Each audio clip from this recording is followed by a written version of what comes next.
eu faço, do que eu venho pesquisando. Eu sou professor Renan Gomes de Moura, eu sou formado em administração e tenho toda a minha trajetória, né, atuação na indústria, atuação em outras escolas. Já fui professor na Universidade do Piauí, na Federal do Piauí. Atualmente eu estou na Unigran Rio, no programa de pós-graduação em administração e humanidades, culturas e artes. São todos os dois programas. Tenho toda a minha formação na administração, da graduação ao doutorado, eu segui, né, tentando entender alguns aspectos da administração. E que sempre me incomodou um pouco, desde lá já da graduação, é como que as organizações, né, nesse contexto muito amplo, as empresas, elas são ambientes que excluem, né, determinados sujeitos. Algumas pessoas são excluídas das organizações, das empresas, por questões de terem identidades ou terem sexualidade que a gente considera dissidente. O que é ser dissidente? É você estar fora da norma. Então, tudo que é dissidente é aquilo que está fora de uma norma, que confronta uma norma. Então, por isso nós temos sexualidades dissidentes, corpos dissidentes, gêneros dissidentes. E aí eu tentei, né, nessa minha trajetória, eu venho tentando entender como é que a diversidade, nesse conceito muito amplo, ela é tratada nas organizações. Então, hoje, eu prometo, professor Davi, é porque o professor, quando começa a falar, não para, né?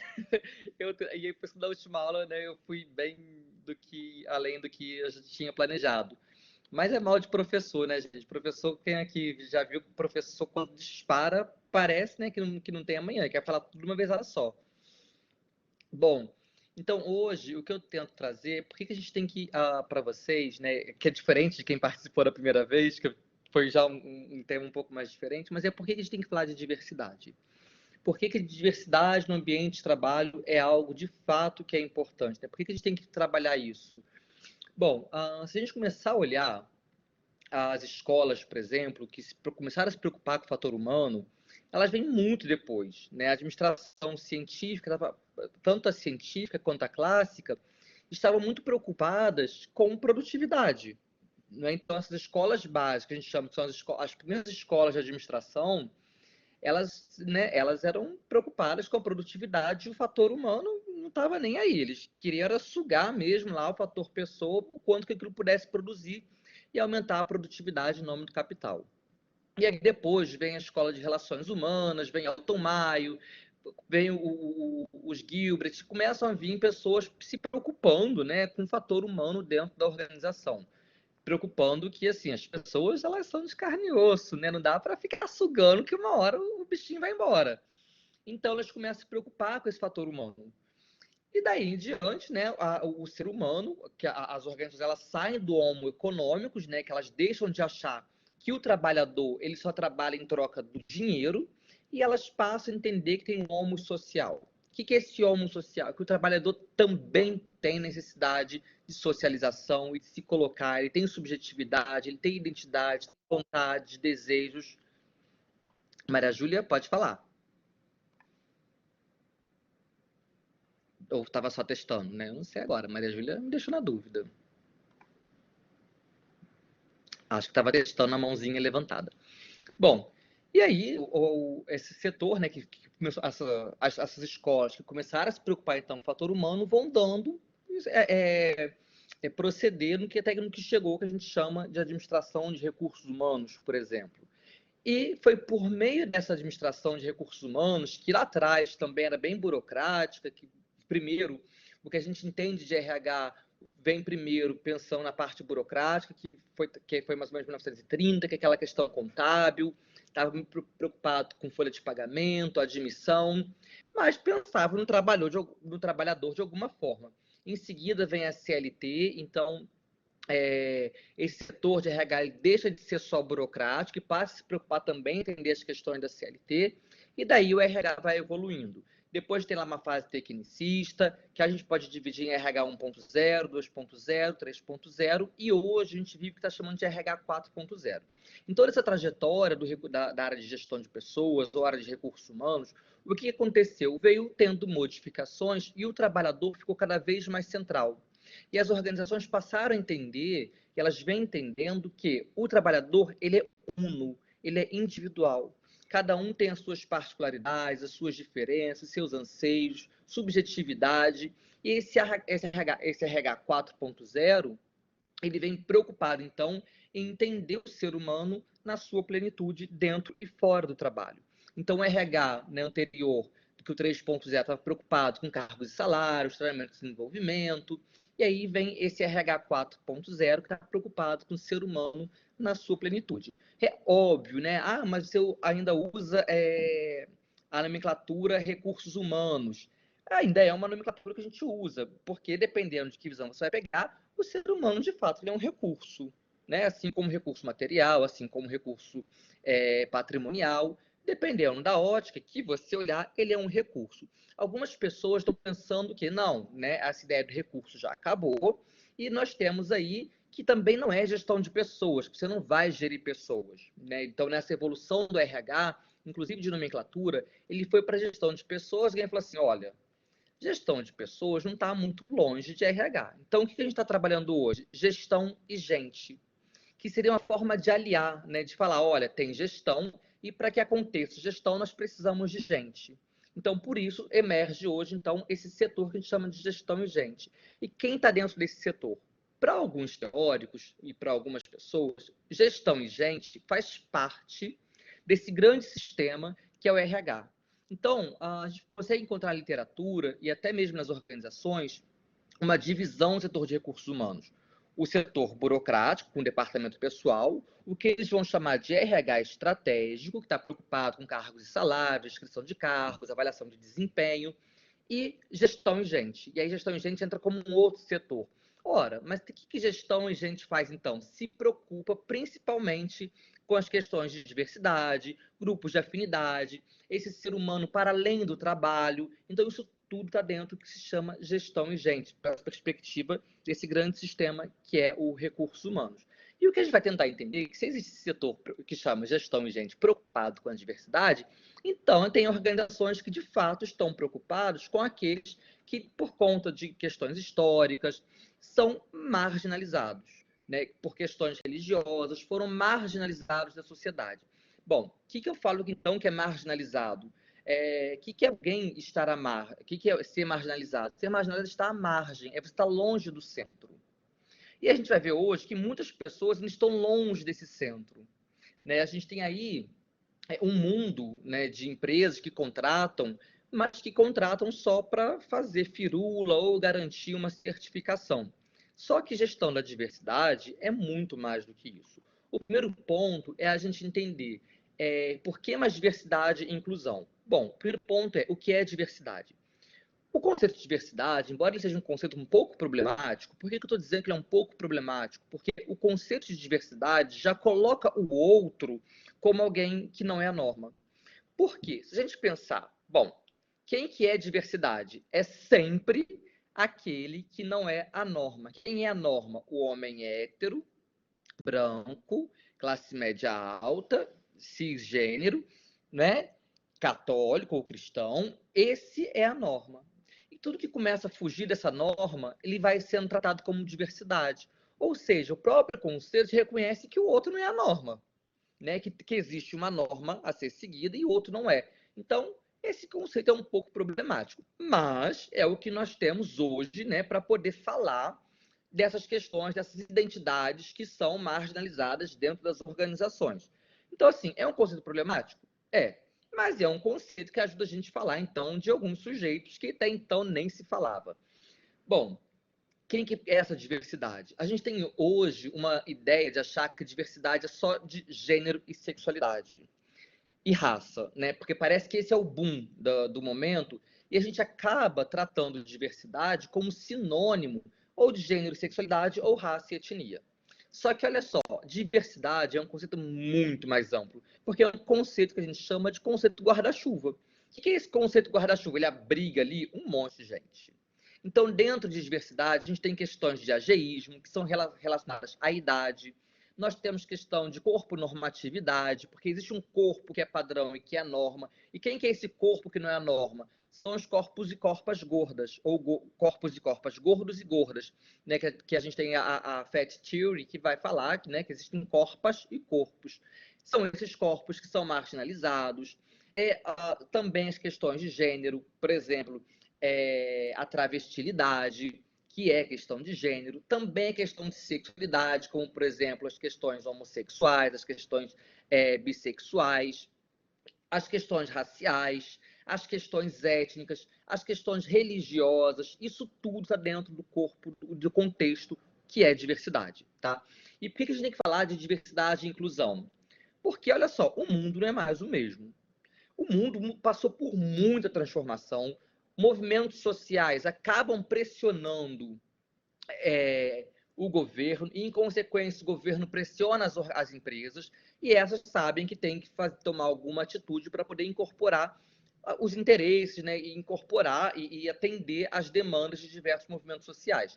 Então, o mundo não é mais o mesmo. A gente tem aí diversos aspectos de movimentos sociais que surtiram efeito, por exemplo, o movimento feminista, o movimento LGBTQIA+, que tem tanto posicionamento, é tão forte, que consegue ganhar espaço, né, nas organizações. Eles acabam afetando as práticas organizacionais. Mulheres hoje trabalham, embora a gente tenha uma discrepância assim, ainda significativa de salários, mas mulheres ainda conseguiram vários direitos, por exemplo, que é o direito de trabalhar. Pessoas LGBTQIA+, muitas conseguem hoje trabalhar em empresas em que elas não precisam esconder a sua sexualidade.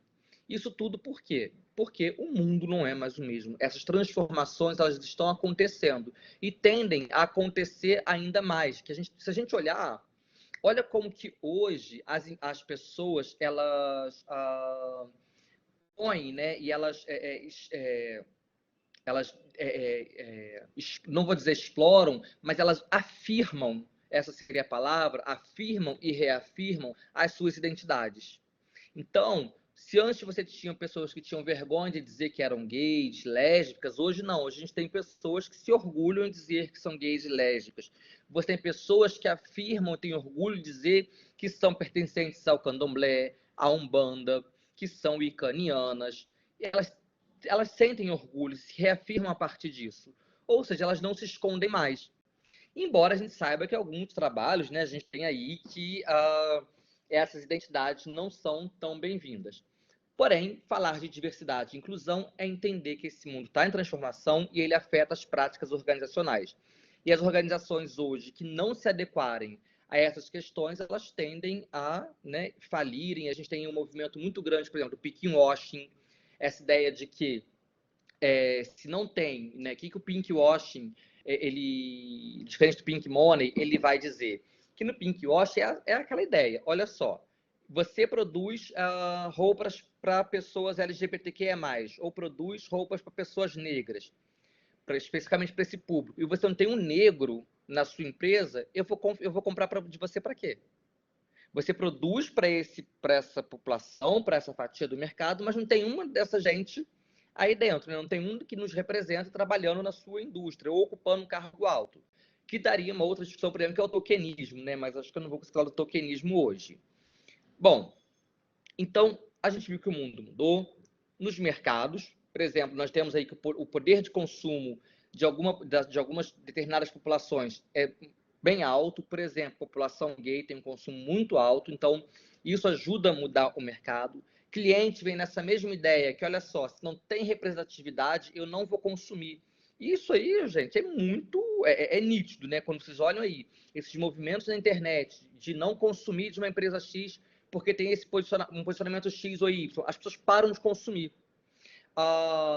Tem uma página no Twitter, né, um perfil no Twitter, que ele, há um tempo, ele começou pegando aquele exemplo de um apresentador que falou que gays era uma raça do demônio, tinha que morrer, é uma coisa assim. O apresentador de TV, ele colocou isso, assim, em rede nacional, ele falou no programa dele. O que aconteceu, por exemplo? Esse programa, ele começou, esse perfil lá na rede social que tem um passarinho, para não fazer merchan, o que eles fizeram? Ele começou a ver quem eram os patrocinadores daquele programa e começou a fazer um movimento na internet de pressionar os patrocinadores daquele programa. Falar, olha só, o fulano falou isso e isso, vocês corroboram com isso? Resumindo, e eles lançaram uma hashtag desmonetiza Siqueira.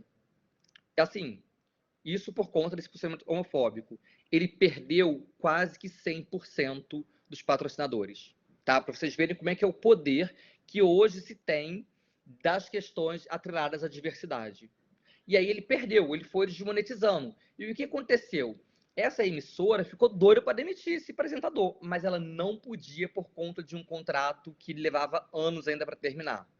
Mas olha só como que falar de diversidade é importante. Para a gente ver que esses grupos, eles se unem e eles vão lutar, eles vão tentar combater todas essas formas de discriminação. Vai ser diferente com alguma empresa? Claro que não. Então, as empresas elas têm que estar atentas que o mercado mudou, os clientes estão mais atentos, os clientes estão mais exigentes. A ideia de trabalhar com diversidade, ela também traz no seu escopo essa possibilidade de novas ideias, novas resoluções de problemas. Quando a gente tem um corpo de trabalho diverso, nós conseguimos avançar, o brainstorm é maior, traz mais inovação e você consegue, de fato, reter mais talentos. Por quê? Porque existe muita gente que sai das organizações porque elas não conseguem viver em um clima opressor, não conseguem viver com racismo, com homofobia, com a lesbofobia. E isso aí, não, quando acontecem essas práticas, você vai perder talento. Então, trabalhar com diversidade também é sinônimo de reter talento. E reter talento, a gente está muito ligado às questões de recursos humanos. Então, é meio que difícil, né? A gente começa a observar que é um pouco difícil separar as questões de gestão da diversidade das questões de recursos humanos. Bom, e aí, um dos caminhos para atender a todas essas demandas é investir em DEI. DEI é diversidade e inclusão. Por que é importante falar de inclusão? Porque a gente tem lá muitas empresas que trabalham com políticas de diversidade, mas não trabalham com políticas de inclusão. Por exemplo, elas abrem um processo de recrutamento, contratam, por exemplo, uma pessoa trans, mas não preparam a empresa para receber esse funcionário ou essa funcionária. Eles não mudam a cultura organizacional, não têm o trabalho também, se preocupar se essa pessoa está se sentindo bem no trabalho. Bom, se não está preocupado com isso, quer dizer que não tem inclusão. Ela só recrutou e colocou a pessoa lá. E o que acontece? A inclusão, que aí acho que dá para falar aqui, ela não pode ser, né, embasada no tokenismo. O que é o tokenismo? O tokenismo é essa ideia que as empresas vão pegar alguém que é tido, que pertence a esse grupo marginalizado, a esse grupo, a essa população que é marginalizada. Por exemplo, ela vai pegar uma pessoa trans, vai transformar essa pessoa em gerente comercial. Ou seja, é uma pessoa marginalizada, com uma identidade dissidente e ocupa um cargo gerencial. Só que acontece, ela vira uma rolha. Por que ela vira uma rolha? Porque ninguém mais sobe. Só ela, naquela empresa, é a única pessoa trans. E isso não é feito de forma assim, inocente. Fazem isso propositalmente. Por quê? Ora, as empresas vão usar o discurso. Nós trabalhamos com diversidade, temos até uma gerente trans, mas é só uma. Mas, na visão do público, o que a gente vai pensar? Pô, tem uma gerente lá que é trans. Mas o que acontece? Isso impede a ascensão de qualquer outra pessoa. Porque uma só já é o suficiente. E isso que a gente chama de tokenismo. E elas vão usar isso não só com uma pessoa trans, como com uma pessoa negra, com uma pessoa LGBTQIA+. Então, inclusão é você não deixar só uma pessoa ocupando o cargo de gerência, essa pessoa que tem essa identidade dissidente, mas que várias pessoas com identidades dissidentes ocupem diversos cargos gerenciais, tenham acesso a crescimento na organização, e aí sim a gente começa a trabalhar com inclusão. Né? Senão, a gente está trabalhando lá com tokenismo também, né? Bom, quais são então os benefícios da gestão da diversidade para as organizações? O primeiro é que para a gente começar a pensar em diversidade, nós precisamos de pessoas especializadas em gestão de diversidade para atuar nessa área. O que acontece muito hoje? Né? Você pode, em grandes corporações, ou né, você vai olhar que as pessoas que trabalham com gestão da diversidade, elas não têm formação em gestão de diversidade, algumas são psicólogas, não se especializaram nisso, são especialistas em recursos humanos. Isso não garante que a pessoa saiba trabalhar com diversidade. Bom, então é necessário hoje, principalmente como eu falei, com essa ideia de gestão e gente, é importante você ampliar o seu escopo de recursos humanos, que é importante então, ter esse setor com pessoas especializadas, para que, de fato, você consiga absorver os benefícios que você tem de ter um corpo de trabalho diverso e de uma gestão da diversidade eficiente. Bom, o primeiro, que o benefício da gestão da diversidade é a atração de talentos. Se você marca, né, se você consegue fazer uma gestão que você marca a sua empresa, ela passa a ser conhecida como uma empresa que de fato trabalha com a diversidade, o que vai acontecer? Você vai conseguir atrair mais pessoas para trabalhar ali. A performance do negócio costuma mudar, porque essas pessoas costumam se dedicar mais no trabalho. O que acontece? As pessoas que estão lá, que foram excluídas do trabalho, né, do mundo do trabalho, do ambiente de trabalho, elas tendem a performar melhor. Por quê? Porque, infelizmente, são pessoas que têm que demonstrar serem muito mais capazes do que outras. Inovação. Por que inovação? São ideias diferentes. Então, pessoas que estão ligadas aí, pessoas trans, LGBTQIA+, no contexto, as questões raciais, elas conseguem trazer mais novidade para as organizações. Então, acaba inovando. Isso traz engajamento do próprio trabalhador e também a retenção. E isso ajuda a melhorar a marca da empresa. Então, a marca, ela melhora uma vez que ela vai poder falar que ela trabalha com diversidade e inclusão, né? As pessoas não estão lá só por estar, elas são incluídas. Por que é importante a gente falar de diversidade e inclusão? Bom, primeiro que a gente tem que entender, assim, segundamente, que 150% ou mais de chance de propor novas ideias e tentar maneiras novas de fazer as coisas. Isso a gente só consegue quando trabalha com um time diverso. Se você trabalha com um time que é 100% branco heterossexual, é óbvio que essa gente vai trazer somente ideias do real deles, do que eles vivenciam, que pode ser algo muito parecido. Quando eu trabalho com diversidade, pessoas negras, trans, bissexuais, eu tenho oportunidade de receber novas ideias, por quê? Porque elas têm outros contatos, outras vivências, que elas acabam levando para a empresa, elas acabam trazendo também ideias que elas têm das suas vivências, que são muito diferentes, né? Bom, então, esses times que eles têm que ter uma liderança inclusiva, e o que acontece com esses times que têm essa liderança que está preocupada em incluir pessoas? Bom, a gente tem lá que 17% mais de chance de comunicar que estão performando muito bem, 20% mais chance de dizer que tomam decisões de alta qualidade e 29% mais chance de dizer que eles trabalham de maneira colaborativa. Tá? Esses foram dados que foram recolhidos agora, em 2019, mas até sair uma nova pesquisa. E essa pesquisa sobre inclusão, ela envolveu mais ou menos 4.100 empregados. Bom, mas diversidade, né? Essa pesquisa só o tema da gente? Não. O próprio LinkedIn, o próprio Twitter, o LinkedIn, então, fez uma pesquisa recentemente sobre inclusão e gestão da diversidade e que foi enorme. E ainda assim, embora o LinkedIn, que é essa grande rede, tenha feito essa pesquisa, a gente consegue perceber que várias empresas admitem não contratarem pessoas LGBTQIA+,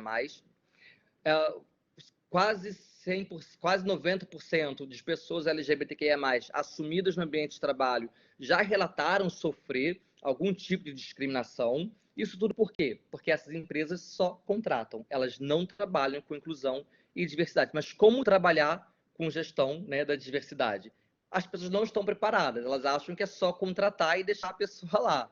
Não, não é. É por isso que essas práticas racistas, homofóbicas, lesbofóbicas, elas acontecem, gordofóbicas, ageístas e até capacitistas, elas acontecem no ambiente de trabalho. Por quê? Porque não estão preocupados. Tá? Elas só querem colocar a pessoa lá e a pessoa que lute, né? Ela que ganha o espaço dela.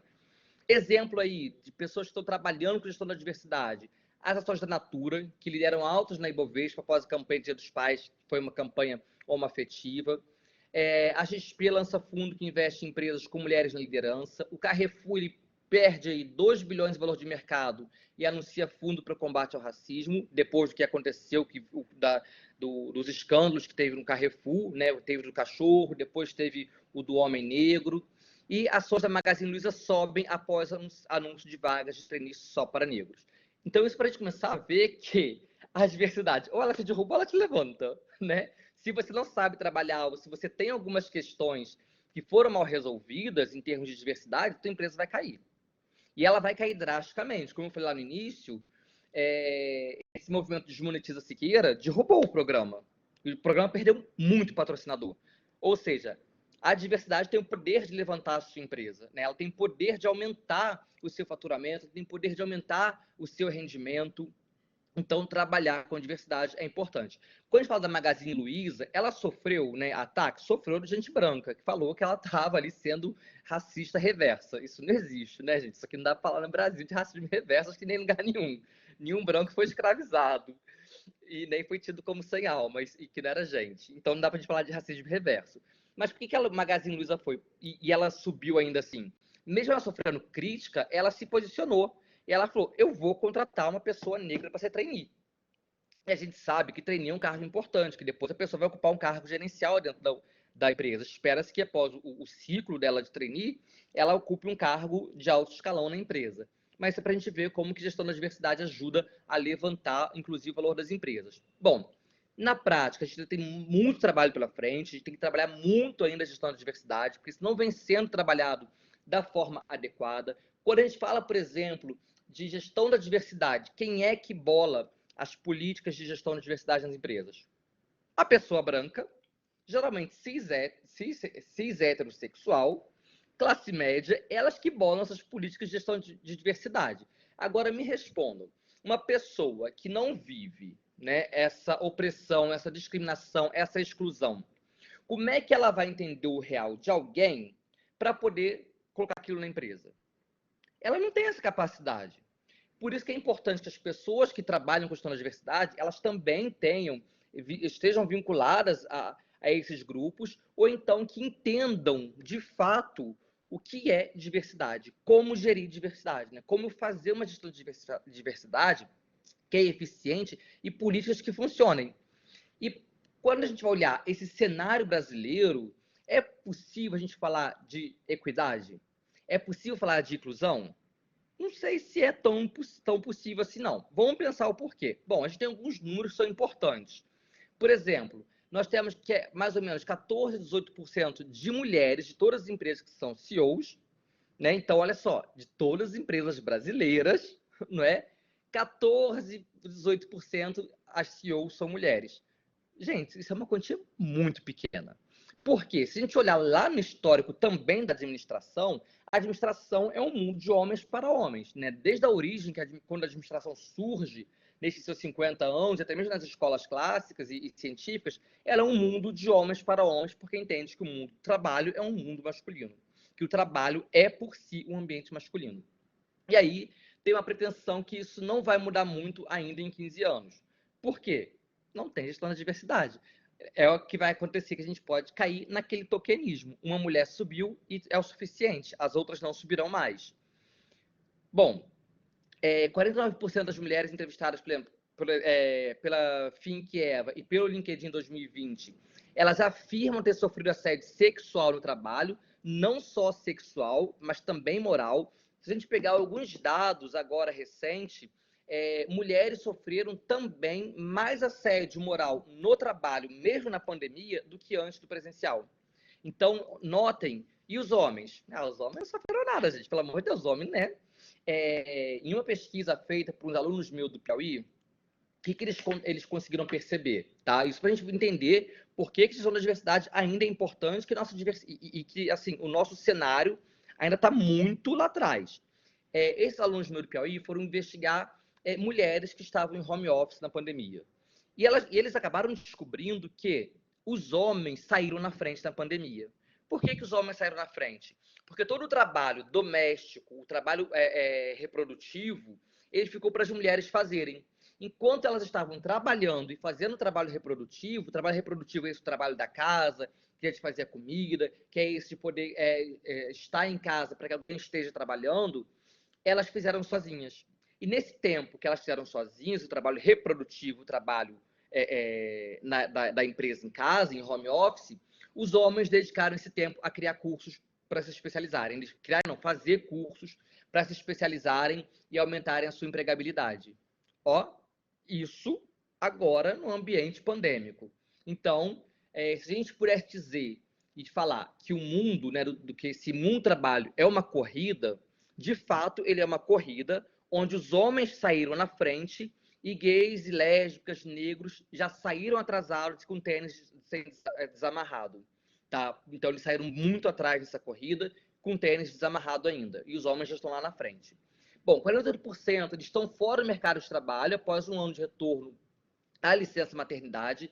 Então, algumas empresas, embora não pareça, gente, mas elas punem as mulheres que engravidam. Bom, após quando essas mulheres voltam na licença maternidade, o que as empresas fazem? Demitem essas mulheres. Isso não é incomum, isso é muito comum, tá? A gente tem exemplo, eu falo um exemplo mesmo de onde minha mãe trabalha, em que ela tinha uma menina que devia ter uns 28 anos ou 29, e ela estava uns 3 meses de experiência. Minha mãe relatou que ela era uma boa funcionária, que ela fazia tudo direitinho, mas a chefe dela é uma mulher. Olha só, para vocês entenderem como é que o nosso cenário ainda está. Uma mulher disse, aí falou assim para as outras camareiras: eu não vou ficar com a fulana.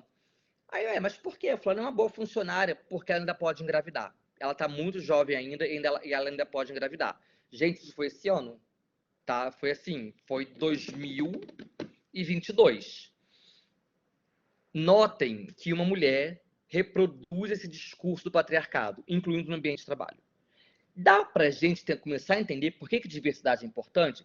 Porque a gestão da diversidade ela vai nos ensinar que cada grupo tem as suas particularidades. Eu só posso falar de equidade quando eu estou entendendo que cada sujeito, cada grupo precisa de uma necessidade, precisam de questões diferentes para poder trabalhar.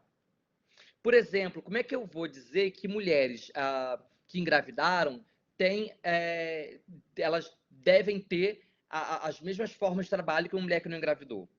Eu não posso, porque são realidades diferentes. A maternidade exige muito mais da mulher. Então, quando a gente fala de equidade e de gestão da diversidade, também é preocupar que, olha só, eu tenho uma mulher, né, que vai exercer a maternidade e que então ela precisa de outras condições de trabalho para que ela possa fazer o trabalho. Gente, e olha só, reduzir uma carga horária, criar uma creche ou criar convênios com creche também faz parte da gestão da diversidade.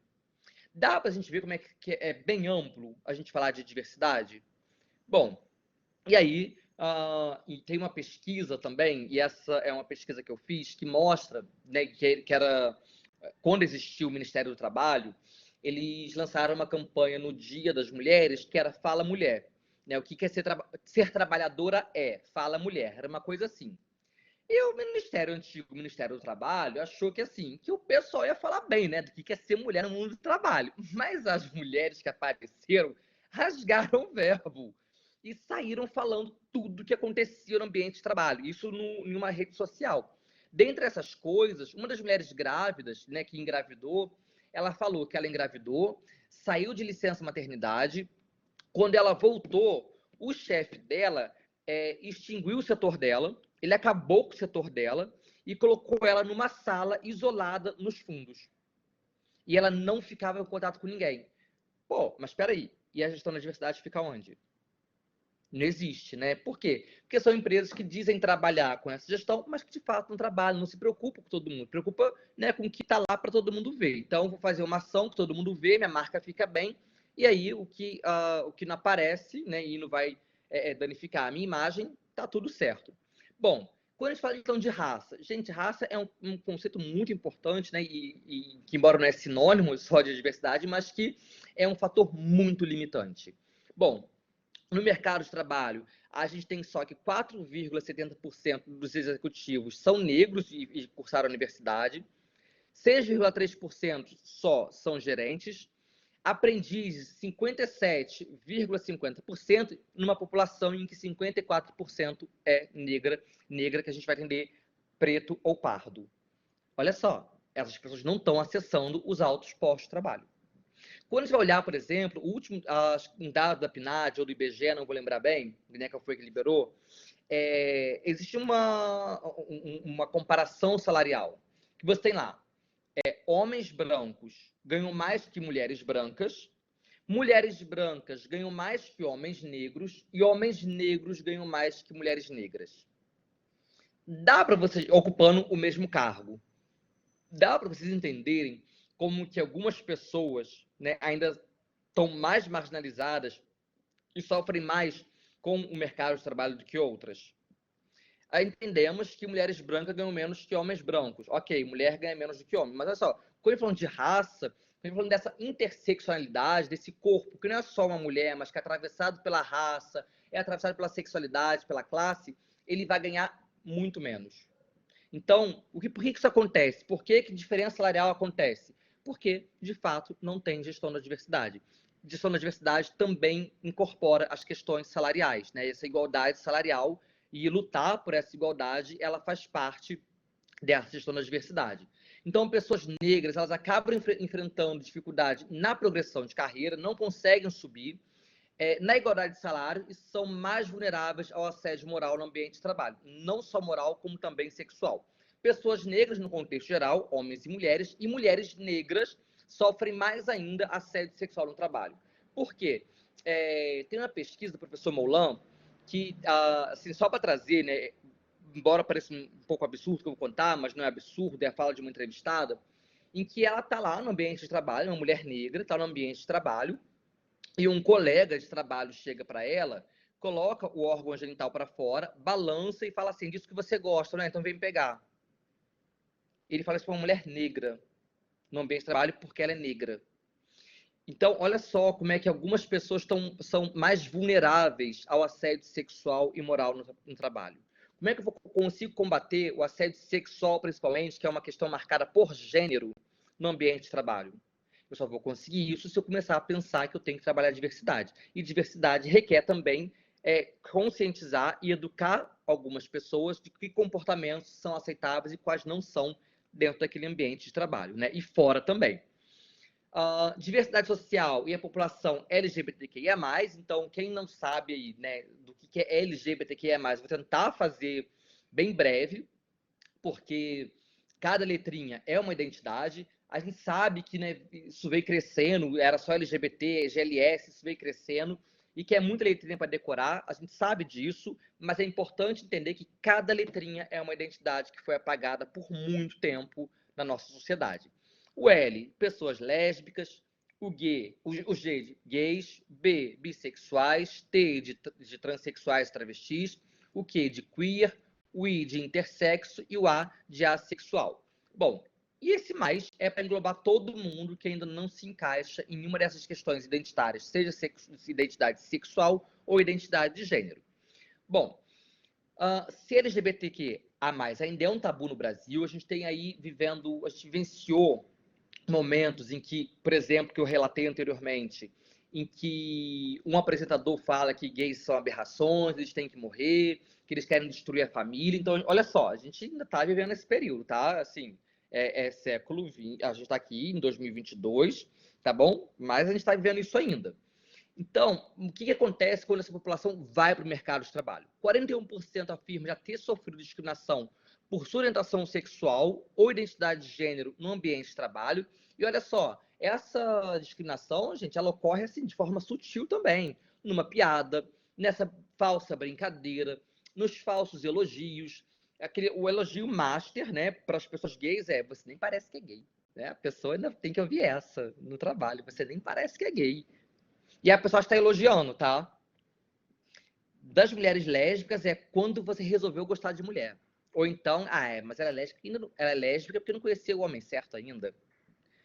Isso são o que pessoas passam. Travestis, então, e transexuais, essas nem se falam, que são chamadas de forma estigmatizadora e com forma de vexatória de traveco. Né? Quando fala, que traveco. Gente, pelo amor de Deus, existe traveco. Existe travestis e existem pessoas transexuais. 61% dos funcionários, né, LGBTQIA+, no Brasil, eles optam por esconder a sexualidade de colegas e gestores. O que acontece, nesse caso, é o que a gente chama de entrar no armário organizacional.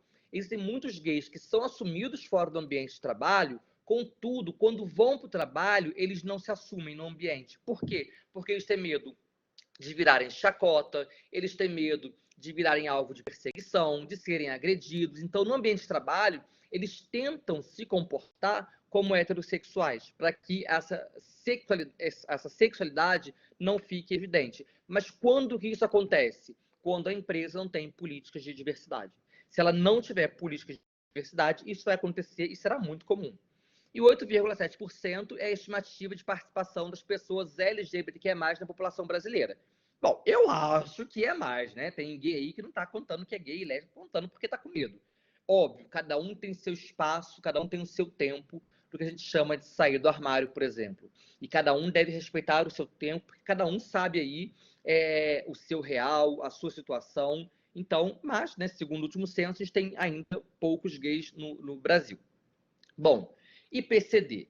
PCD as pessoas vão falar, não precisa de gestão da diversidade. Nós temos o quê? Uma lei que manda contratar pessoas PCD, que são pessoas com deficiência. Gente, essa lei não funciona. Essa cota para PCD, ela não funciona. O primeiro que a gente vai ver que ela não funciona. Num quadro executivo, só 0,64%, zero, tá, gente? Não é 64, não. 0,64% do quadro executivo possui ou é composto por uma pessoa PCD. 0,41% é gerente. 0,89% são supervisores e 2,33% está no quadro funcional. Olha só, dá para a gente ver que o Brasil é mestre, não é, em não cumprir nem cota e achar que ela resolve o problema. Porque por mais que o governo está lá pressionando, as empresas não executam, elas não fazem. Principalmente quando a pessoa é PCD e ela vai exigir necessidades especiais no ambiente de trabalho. Bom, se ela vai exigir, por exemplo, que crie uma rampa, que coloque questões sensoriais, aí então, se ela vai mexer no bolso, ela não contrata de vez. Que PCDs elas estão contratando? Aqueles que elas não têm que fazer nada para ele poder estar na empresa. Então, esse ela contrata. Mas ainda assim, numa quantidade muito pequena. Né? Então, as pessoas não estão ocupando os cargos altos na empresa. Isso quando a gente vai comparar com as questões de raça e tudo, a gente vê que ainda eles estão na vantagem em relação aos PCDs, que são 0, né, 0, quase em tudo, praticamente. 75% nunca foram promovidos das pessoas PCDs, 68% nunca fizeram curso de qualificação oferecido pela empresa, isso veio, né, do Ministério Público do Trabalho de São Paulo, que foi realizado pelo IBOP agora, em 2020. E quando a gente fala de PCD é uma gama, né? A gente também é um conceito bem guarda-chuva, porque nós temos deficientes visuais, deficientes auditivos, deficientes de locomoção, pessoas pequenas, todas essas identidades, essas pessoas estão incluídas, entre outras, no que a gente vai entender de PCD, que é pessoa com deficiência. E alguns termos não se usa mais, por exemplo, portador de deficiência. Porque a gente entende, se a pessoa é uma portadora de deficiência, ela pode deixar de portar a qualquer momento. Assim, agora eu não quero carregar mais deficiência, vou deixar ela aqui. Cansei de carregar minha deficiência, ela está aqui agora. Ela é uma pessoa que não tem deficiência. Não, então ela é uma pessoa com deficiência, porque ela possui aquela deficiência. Bom, olhando esse aspecto da pandemia, as pessoas de grupos minorizados e das maiorias minorizadas, elas estão sofrendo com a grande intensidade os impactos do isolamento social, do desemprego e da segurança física e emocional. Então, várias pesquisas também mostraram como mulheres e gays sofreram bem mais na pandemia em comparação aos homens. Por quê? Porque as empresas não se preocuparam com a gestão da diversidade, exemplo, ao aumento de assédio moral contra as mulheres no ambiente de trabalho. Tá? Isso foi um reflexo da pandemia. Então, nós temos grupos dominantes, que são aí esses estereótipos positivos, versus grupos minorizados, que são esses estereótipos negativos. Então, a gente tem lá que o grupo dominante ele tem essas características que vão torná-lo positivo. Exemplo, ele ser branco, ele ser classe média alta, ele ser loiro, ele ser cristão. Isso são estereótipos positivos. E nós temos os grupos minorizados, não é minorizados de quantidade, porque, né, a gente viu, tem muita pessoa negra, tem muita gente LGBTQIA+, mas esses grupos eles carregam esse estereótipo negativo, que é sempre visto como pessoas ruins, são sempre vistos como incapazes, como que não podem subir nas organizações. Nós tivemos, por exemplo, e aí como a gente vai entender, né, eu vou trazer aqui um exemplo para entender se algumas empresas que fizessem gestão da diversidade não cometeriam alguns erros. Por exemplo, quando esteve lá a varíola do macaco ou a monkeypox. Bom, quando a gente ainda está vivendo isso, inicialmente, as empresas começaram a retratar o quê? Só pessoas negras com a varíola do macaco. os meios de comunicação começaram a colocar a imagem que ilustrava a matéria sobre a varíola do macaco de pessoas negras. Olha só, isso a gente já começa a perceber que, né, a gestão da diversidade não tem. Se essa empresa trabalhasse de fato com diversidade e inclusão, isso aconteceria. A imagem ilustrativa poderia ser qualquer outra coisa, uma pessoa branca, uma pessoa branca e uma negra, enfim. Mas por quê? Porque esses grupos minorizados sempre são tratados com estereótipos negativos. Ah, o gay é sempre aquele que vai estar a fim de paquerar todo mundo, que quer pegar todo mundo, ou que vai transmitir HIV/AIDS para alguém. Então, isso é sempre esse estereótipo que essas pessoas carregam, tá?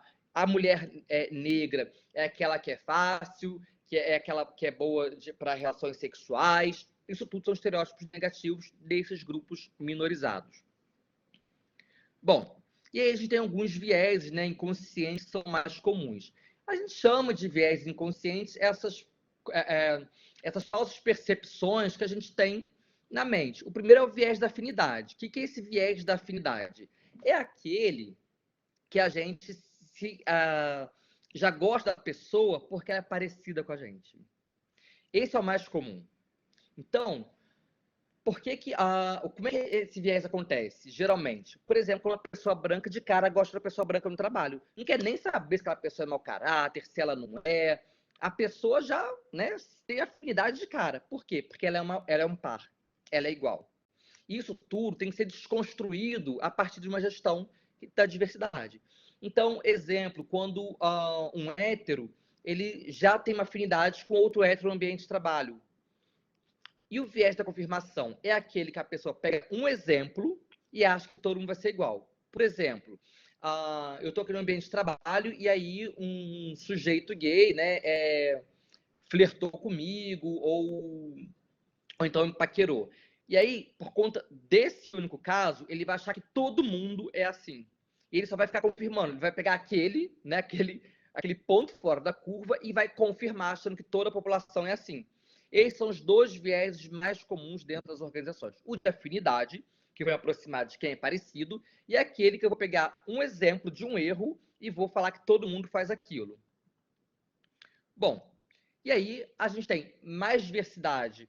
Quanto mais diversa uma empresa né, tem que pensar como tornar essa empresa inclusiva. Tá? Então, se eu quero uma empresa mais diversa, como é que eu faço ela ficar mais inclusiva? O primeiro ponto é o papel de recursos humanos.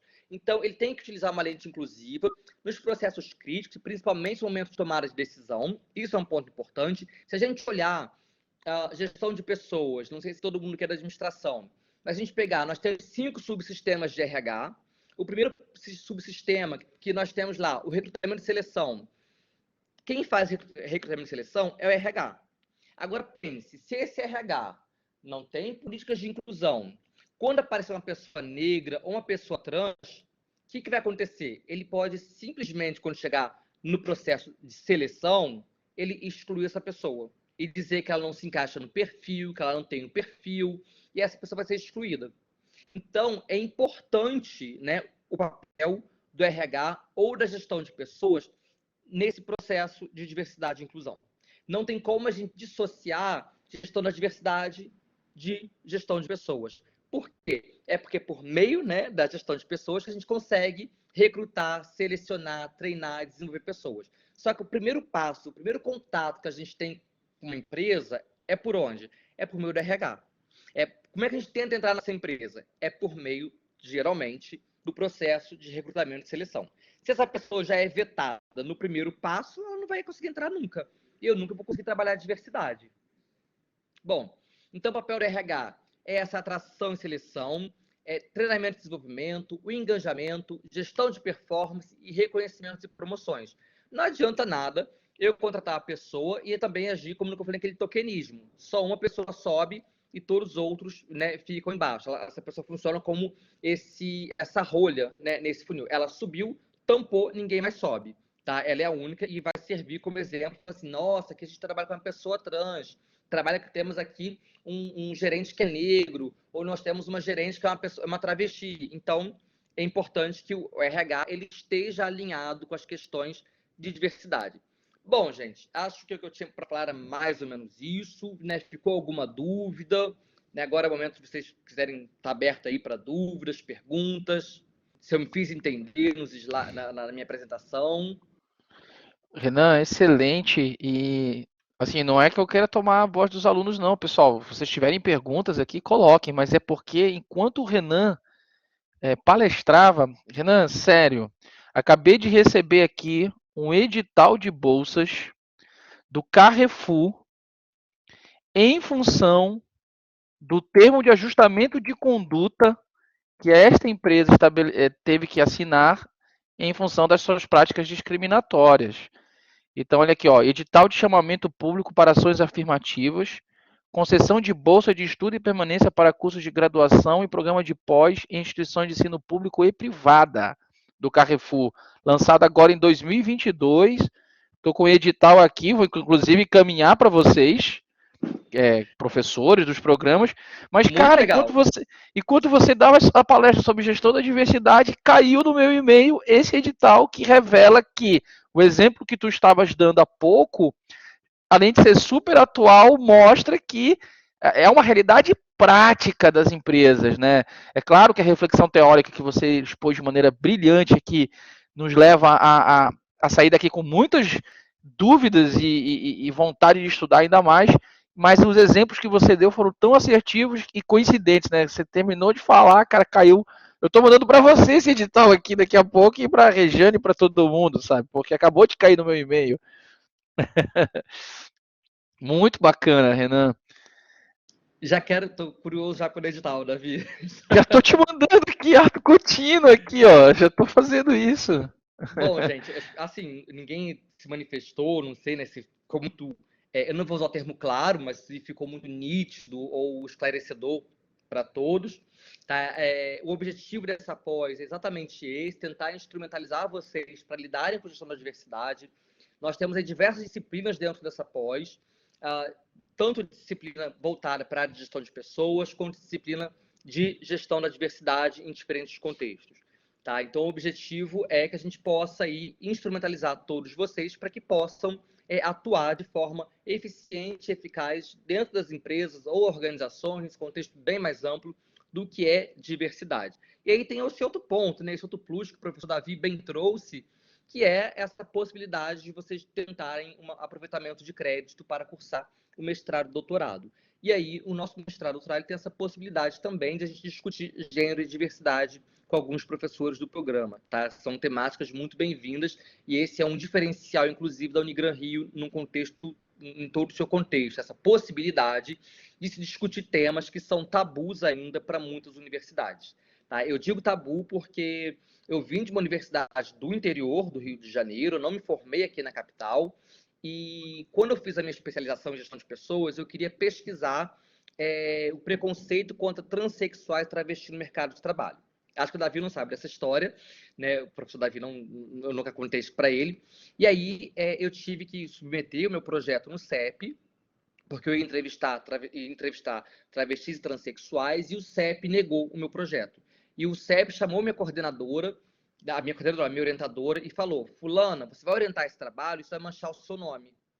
Se eu fosse você, tentaria fazer o Renan mudar de ideia e não pesquisar isso, porque isso que vai queimar o nome da universidade e o seu. E aí, né, eu não consegui fazer pesquisa de campo, porque o CEP me vetou por conta disso, mas eu consegui desenvolver teoricamente o que eu estava propondo, né? Eu também não recuei no tema e nem a minha orientadora. Então, é para a gente ver que até mesmo espaços que a gente acha que está tudo resolvido e que está aberto à discussão, não estão. Então, poder cursar uma pós em gestão da diversidade com professores falando sobre é algo assim excepcional ainda nos tempos de hoje, né? Nos dias de hoje é algo que de fato é um ganho e, assim, é uma oportunidade que a gente tem que aproveitar enquanto os professores estão aqui, vivos, né? A gente não sabe dia de amanhã, mas que estão aqui pronto para poder falar, ensinar questões sobre diversidade. É óbvio que diversidade não se resume só ao que eu falei hoje, é muito mais do que isso, né? Tem aí questões de interseccionalidades e que a gente só vai conseguir aprofundar mesmo nas aulas, né? É isso aí, Renan. Brigadão.